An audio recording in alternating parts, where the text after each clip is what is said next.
In this tutorial, I am going to show you how to make two-tone marbled felt balls. You could use these for beads and all sorts of other craft projects. All you'll need is some wool roving in 2 colours, some soap and some hot water. Let's get started. So I'm going to start with my fluffy wool roving. I'm going to start with the creamy colour. Now wool roving is weird because if you pull it really hard, it doesn't break easily. But if you pull it really nice and slow and lightly, it breaks really easily. I don't know why, it's just a weird thing that the wool does. So there's a wee top tip for you. When you're breaking wool, pull it really slowly and it will work much better. So I'm going to grab a piece of the cream or the white, whatever you want to call it, like this, something like that. I'm going to tie a double knot in the middle. So if you've watched our tutorial on how to make just regular felt balls, you'll remember these techniques. It's much the same at this point. So I've tied a double knot. Don't pull it super tight, as this kind of knot here will be what we have in the centre of our felt ball and what we're going to felt around. So it looks a bit like that.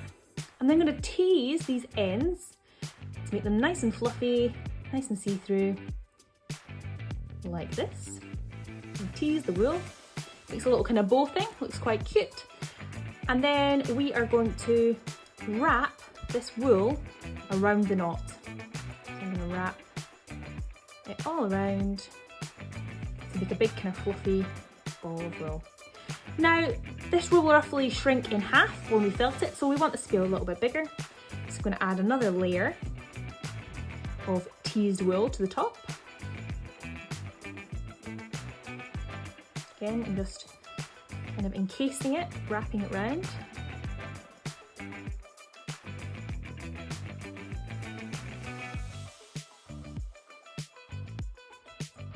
So we've got something that looks a bit like this.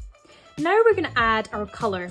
So I'm going to grab my blue here and take off a very thin piece, kind of like this.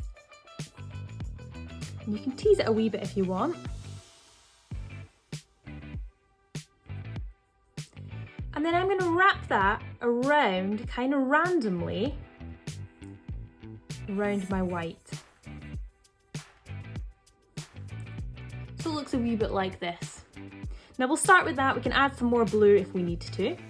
And it's very similar to making your simple felt balls.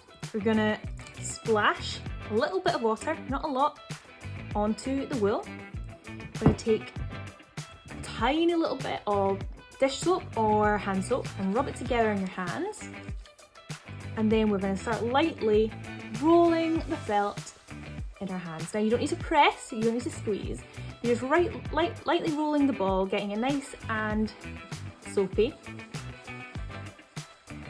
The felting process happens due to agitation and the soap and water. It contracts the wool and makes it all stick together, which is what we want. So you're going to carry on doing this for about 10 minutes until you start to feel the felt contracting, and it'll start getting smaller and harder. Now, as before, if you're getting any kind of cracking or layers like this, we don't want that. So what we can do is do our little trick that we did on the simple felt ball, and we can add another little layer of our cream, so a very thin wispy layer over the top, like a little jacket, a little top layer.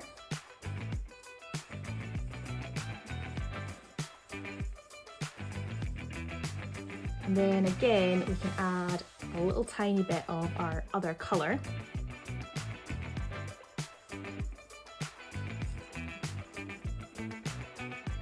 Around. And then just felt that underneath, so give it a splash. Probably don't need to add any more soap at this stage. And then start rolling again. Now it feels kind of really baggy and everything at the moment, but that should start to felt together as you roll. So you're going to keep rolling until you've got a nice smooth felt ball and it's feeling quite sturdy, yep, quite strong, and you're happy with the size and of the markings. You've kind of got your nice two-tone marble effect on there.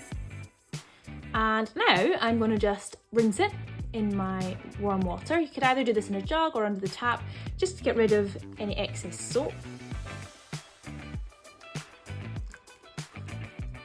roll it to get it back into a nice round shape.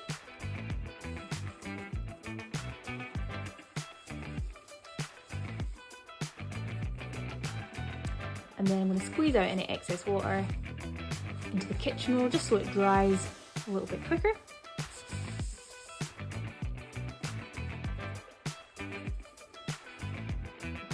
And there you have it, a marbled two-tone felt ball.